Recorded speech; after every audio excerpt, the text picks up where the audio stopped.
देखिए आज हम पढ़ेंगे आर्टिकल 136, ठीक है, जो कि स्पेशल लीव पिटीशन के बारे में दे रखा है। ठीक है, स्पेशल लीव पिटीशन को हम शॉर्ट में SLP भी कहते हैं। ठीक है, तो इसको समझते हैं हम।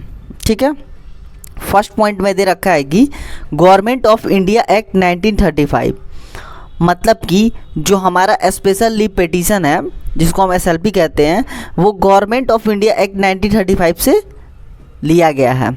ठीक है, उसके बाद है second point, any matter supreme court want can take under supreme court, मतलब कि कोई भी समझ लीजिए, सिंपल से बताते हैं, कोई भी कोर्ट में अगर जजमेंट चल रहा है या जजमेंट हो गया है, ठीक है, अगर सुप्रीम कोर्ट को लगता है कि वो केस फिर से रीओपन करना है, ठीक है, तो सुप्रीम कोर्ट के पास ये राइट है कि वो उस केस को फिर से रीओपन करके वो खुद से उसका इन्वेस्टिगेशन कर सकता है। ठीक है, उसके बाद आगे चलते हैं हम पॉइंट नंबर 3 पे।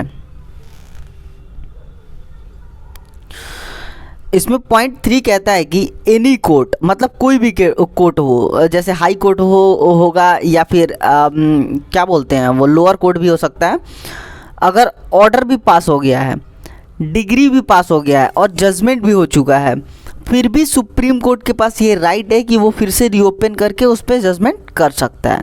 ठीक है, उसके बाद हम चलते हैं पॉइंट 4 की तरफ।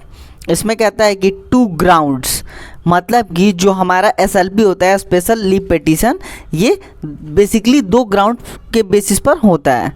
फर्स्ट है substantial question of law and दूसरा है ग्रेव इन जस्टिस। ठीक है, इसमें पहले का मतलब ये है कि जैसे कि कोई भी पेचीदा केस ऐसा होता है ना, सिंपल सा कि समझिए कि कोई केस काफ़ी लेंदी टाइप का है, तो वो स्पेशल लीव पिटीशन में जाता है, या फिर ग्रेव इन जस्टिस, लाइक अगर उस पर्सन को लगता है कि हाई कोर्ट या लोअर कोर्ट ने जजमेंट सही से नहीं किया है, तो भी वो SLP अप्लाई कर सकता है सुप्रीम कोर्ट में। ठीक है, उसके बाद हम चलते हैं पॉइंट नंबर 5 पे। पॉइंट 5 कहता है कि special leave to appeal by the supreme court, मतलब कि वो पर्सन जिसको जजमेंट उसके अकॉर्डिंग सेटिस्फाइड नहीं हुआ है, वो उस मतलब कि जिस भी कोर्ट से उसका जजमेंट हुआ है, तो वो पर्सन के अपील कर सकता है सुप्रीम कोर्ट में स्पेशल लीव पिटीशन के लिए। ठीक है, बट सुप्रीम के कोर्ट के ऊपर ये डिपेंड करता है कि वो उस केस को फिर से रीओपन करे या नहीं करे। ठीक है, उसके बाद पॉइंट 6 में है power of SLP only supreme court, मतलब कि जो SLP का पावर होता है स्पेशल लीव पिटीशन का, वो सिर्फ और सिर्फ सुप्रीम कोर्ट के पास होता है। ठीक है, अब हम चलते हैं पॉइंट नंबर 7 में। इसमें कहता है कि special leave petition does not apply to cases heard in a military court और कोर्ट मैरिटल, मतलब कि जो स्पेशल लीव पिटीशन होता है SLP, वो मिलिट्री कोर्ट में अप्लाई नहीं होता है और कोर्ट मार्शियल पे भी अप्लाई नहीं होता है।